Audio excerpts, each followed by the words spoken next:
In this video, I will undertake the monumental task of providing some a priori arguments for the existence of God. I first want to go on record saying that arguing for God's existence is not the most fruitful endeavor out there for Christians to be engaged in. I get that there are some skeptics out there, highly motivated by compelling and sound argumentation, but Christianity isn't supposed to be a robust intellectual exercise. I would much rather show you God's love and have you participate in it than convince you beyond a shadow of a doubt that it's there. I would rather see you become a fool for the faith than an expert on it. I believe Christianity, more specifically love of God, is the deepest existential longing of every human. And while I can sit here and insist on that, you'll never actually believe me until you experience it for yourself. I also want to disclaim that I'm not a master of logic. My language here is going to be somewhat freeform and not precise or over-technical. I'm not even going to tell you you gotta believe these. These are just some of the many arguments out there which I have found compelling, or at least very thought-provoking. All I ask is that if you are a skeptic and you find my reasoning doubtful, that you at least do me the service of attacking these arguments in a charitable way, even if you gotta find a formulation of them elsewhere. Their best-case scenario. For my part, I will attempt to do the same. Well, in presenting an argument for God, I want to make clear right away also that, as far as I'm aware, God cannot be empirically proven. And by empirically, I mean derived from our senses, sight, touch, and so on. For most skeptics, empiricism, especially as used in the scientific method, is the litmus test of what can or cannot be verified as truth. After all, if something can be observed to happen, predictably, according to a set of rules, and over again, then we should believe it.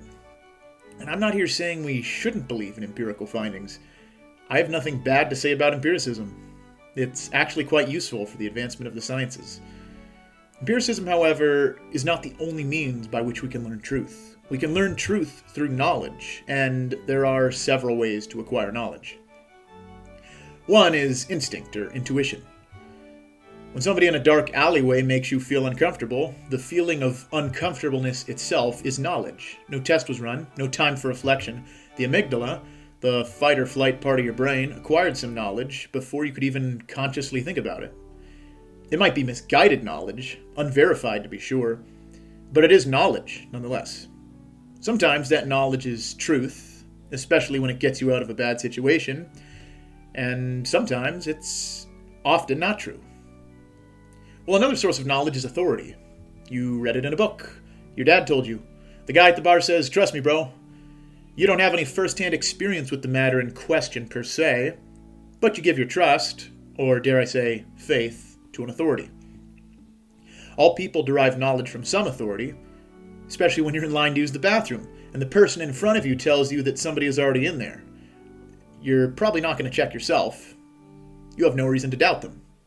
They're in line for the bathroom too.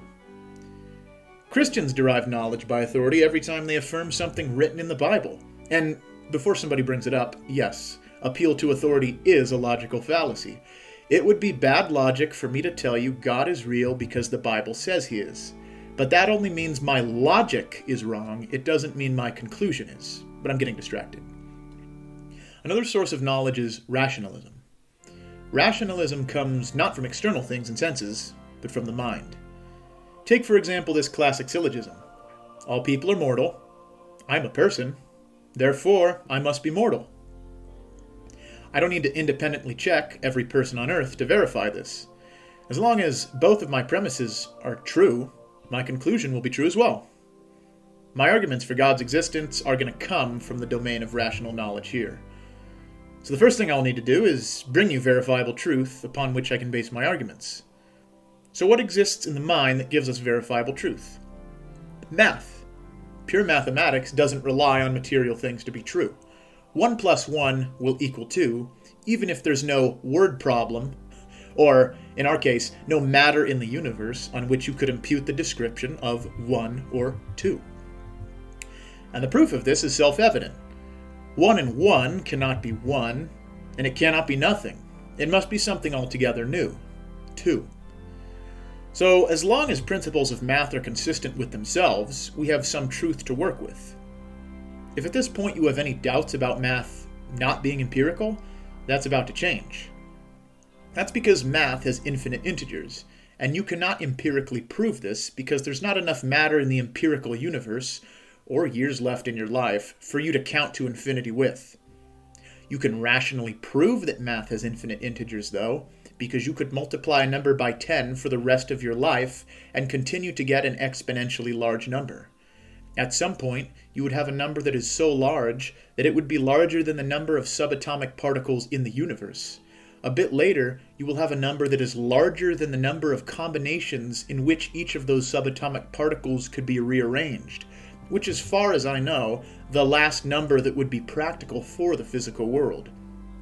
But you could go on multiplying your number by 10 from there forever if you wanted, and still not reach infinity. Math is infinite. You didn't create it, because if you did, or if some other human did, you would have created something infinite, which is impossible, because you are a finite being. If every human in the universe died, math would remain true, and infinite, and real. And this leads me to conclude that math is a rational concept that cannot be exclusive to human rationality, but an infinite rationality, which could only come from God. So, as long as math exists, I feel comfortable saying God exists. And what a marvelous segue we have with the word exist. An argument from existence is another way we can prove God exists.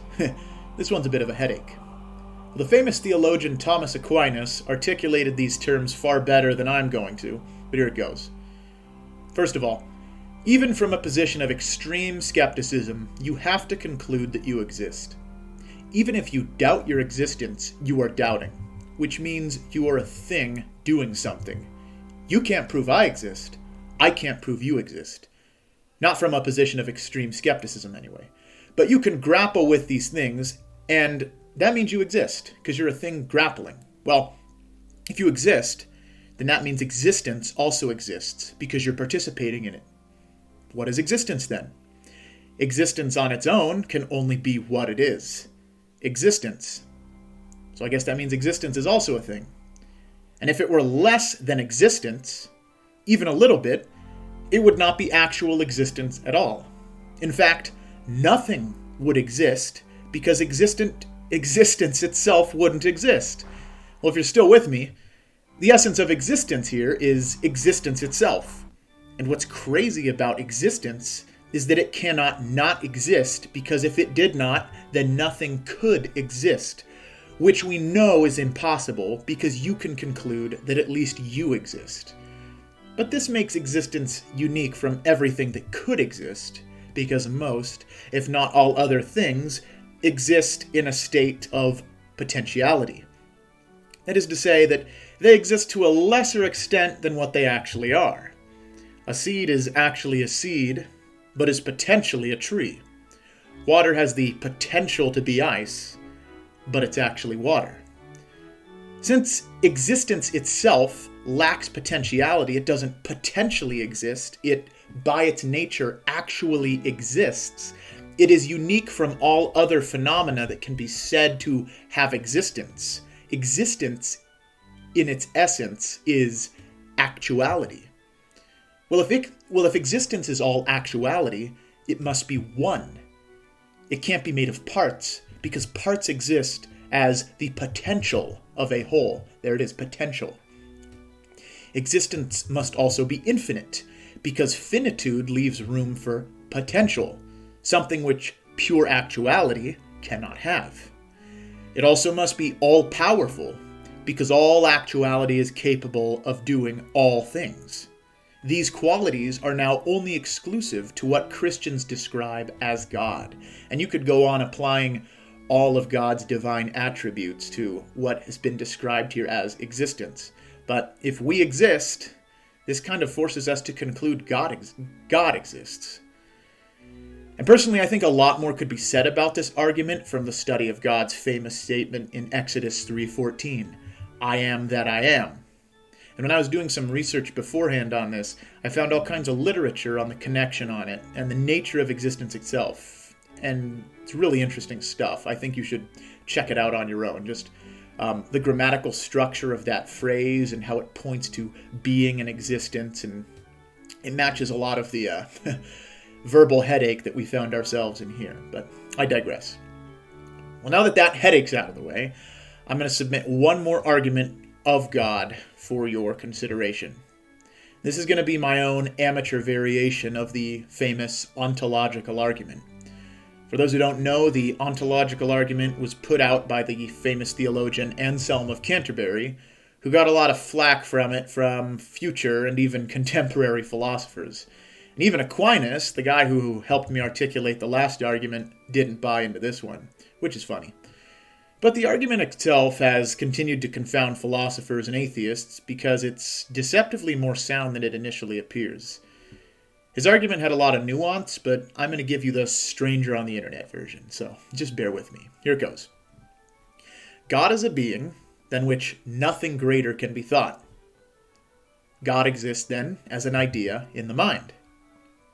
A being that exists in reality and the mind is greater than a being existing only in the mind.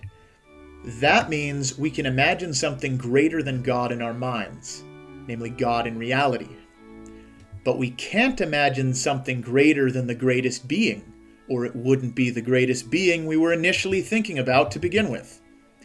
That means a being than which nothing greater can be thought must necessarily exist in reality, i.e., the God we began with. So the thing with this argument is that as long as you agree God is indeed a being than which nothing greater can be thought, and you agree that existing in reality is better than existing in the mind, then God must exist in reality, because otherwise it would be a contradiction on your part to think of the greatest being conceivable and not make being real or existing a quality of that being. I think of all the arguments, this one is the most easy to attack at a glance. A contemporary of Anselm substituted the idea of an island, than which nothing greater could be thought, while others say the argument works in the opposite direction with a maximally evil being. There are even silly cases that have been made, like, what about the greatest conceivable pizza? And the great philosopher Immanuel Kant didn't think the attribute of existence added any real substance to his argument. But as much as this argument has been attacked, this argument has also haunted skeptics. Bertrand Russell famously remarked, "Great God in boots, the ontological argument is sound," even though he himself would go on to reject belief in God in the end. Well, the strengths of the ontological argument start to become more apparent, though, as you think about it. There really isn't something you could substitute with a being than which nothing greater can be thought, and arrive at the same sound conclusion, especially when you think about what each of those words mean. And even if you tried to pick something absurd, something interesting will happen. Like, for instance, the greatest conceivable pizza. Well, what would constitute the greatest conceivable pizza? How would we even know? Would it have pepperoni? How much? How big would it be? Would it satisfy my appetite? Wouldn't the greatest conceivable pizza nourish more than my appetite? You could keep adding qualities that make the greatest conceivable pizza even greater than what we conceive to be a pizza. What if the greatest conceivable pizza loved me more than I could know? What if the greatest conceivable pizza was immutable and eternal, so that it would never run out? Wouldn't the greatest conceivable pizza also be omnipotent and omniscient? At that point, is the greatest conceivable pizza still a pizza? Or is the maximally greatest pizza still limited by the fact that it's only ever a pizza? Pizza is a much different thing than a being than which nothing greater can be thought. It doesn't even presume that anyone in particular could think of that being, only that the being than which nothing greater can be thought of. Crazy. Once again, I'm not a robust expert on logic, but I hope that even if all of these three arguments were decisively unconvincing to you, that they got you thinking. For as under fire as theism is in the West, especially Christianity, it's remarkable that we still wrestle with these questions that call into question so much about the nature of being and our existence. If nothing else, I hope I have at least stirred something in you to seek these things out more than you already have. And if I can be helpful towards that end in any way, let me know. Thank you for listening.